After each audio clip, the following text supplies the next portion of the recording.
Welcome back. We're spending this hour talking with the experts about biosecurity. Let's pick up the conversation with our friends from Boehringer Ingelheim Vet Medica, talking a little bit about vaccines. And Dr. Larson, I'd like to start with you.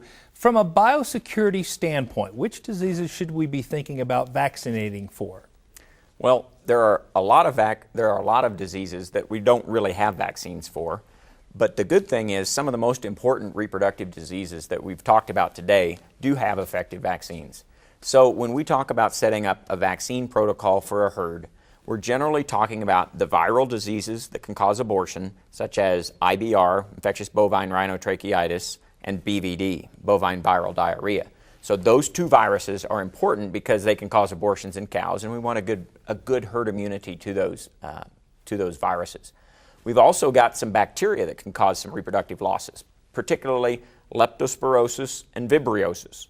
Those are often combined into a single vaccine, but those two bacteria also should be included in a reproductive vaccine protocol. Another one that we use sometimes is a disease that we've discussed here, and that's trichomoniasis. There is a vaccine for that. The vaccine would only be used as part of the control program, much like the other diseases we mentioned.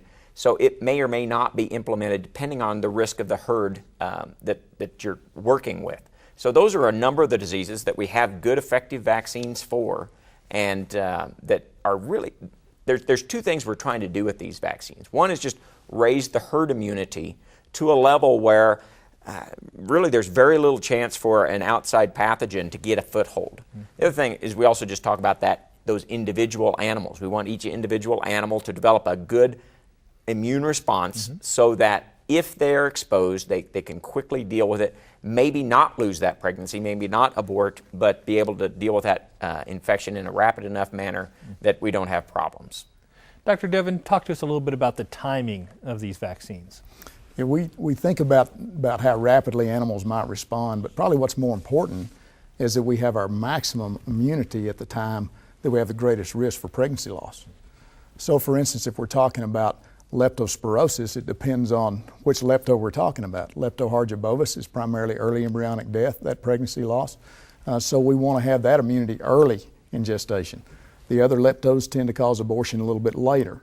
So we need protection that's going to last us enough to go on through the whole time of gestation. If we think about the diseases that are transmitted venereally, trich and vibrio, we want our greatest immunity in breeding season, right? Because that's the only time they're actually going to be transmitted. IBR and BVD, again, we need to have our greatest immunity at certain particular times in gestation. 40 to 120 days is critical for BVD to prevent persistent infection. So realistically, for our reproductive diseases, we should be administering those as close to breeding as we can, but not so close that we don't have time for that animal to mount a response to that vaccine. So typically speaking, we really ought to be putting these reproductive vaccines in 30 days or so before the bulls go out. Kevin, tell us, how important is it that we actually have these things written down? I mean, is it important to have a written protocol? Yes, it's very important to have a written protocol. Number one, when we're preparing to work cattle, we want to make sure that we've got everything that we've discussed with our veterinarian on our list to vaccinate for. It also helps us in preparing and getting these vaccines on hand before the cattle working. And then we want to have good records. That helps us in having good records for BQA purposes so that we know what we gave, when we gave, how it was given, and where it was given. It's very important to maintain those records. And Dr. Payne, when vaccines don't work, what's the primary reason for them not working? You know, very seldom do I run into what I would call true vaccine failure, meaning that there's been a mistake made in the manufacturing process and the vaccine is rendered ineffective. Instead, the two primary times that I see a problem with responding to the vaccine is either one, the animal is not set up to respond to the vaccine. Either they're stressed or they're on a poor nutritional plane or heavily parasitized, so their immune system is weakened so they can't respond to the vaccine. So of course in a situation like that, as long as we address all those other factors and the animal is set up, they will respond well to that vaccine. The other times in which I see a vaccine failure occur is when the vaccine itself has been mishandled. Maybe it's been stored improperly or administered improperly, whatever the case may be. And so what I do to address that is I strongly encourage producers to be involved with the Beef Quality Assurance Program. And the program discusses all those aspects of handling those vaccines appropriately, how to administer them, how to store them, and so on and so forth, so that we do get the best effect out of that investment that we're going to put into the animal. Dr. Devon, do all vaccines take the same amount of time to develop an immune response in animals? It's very dependent upon the animal and not as much upon the vaccine. It takes a while for those building blocks to be mobilized, and if we administer a vaccine in the neck of an animal, it has to be picked up in the lymph, the fluid that bathes the tissues, and taken to the regional lymph node. And there at that regional lymph node are specialized groups of cells that actually begin the immune response. So it takes a while for that process to happen. And then even when those specialized cells recognize and begin to respond with a beginning immune response, then it has to be disseminated to the rest of the body, to the areas where that disease might be introduced. So it takes a little time. The other thing that's critical is to know what type of vaccine you're working with. It takes a couple of doses of kill product where we might, for some pathogens, be able to get by with one for a modified live. Well, I wanted you to explain that, because I think there's a lot of confusion about the risks and benefits of modified live versus killed virus. So tell us a little bit about what is the difference between those two. Well, a killed product, we use a lot of antigen mass to stimulate an immune response. And typically, if we're thinking in terms of immune response, we think about primary burst and anamnestic or booster response. Okay, so that primary burst we get with the first dose of a killed, and then we allow that to begin to taper off. We give a second dose, and that really establishes the immunity at a protective level. So the first dose we get a smaller response that won't last as long. If we give the second dose, now we establish it. With a modified live, it's a little bit different because we're putting a live organism that's been tamed down or attenuated, and that organism actually multiplies in that animal's body until that immune system begins to stop that multiplication in the body, and then the immune system continues to grow while the number of viruses begin to drop off. So with a kill product, we really must follow the label recommendations for 2 doses.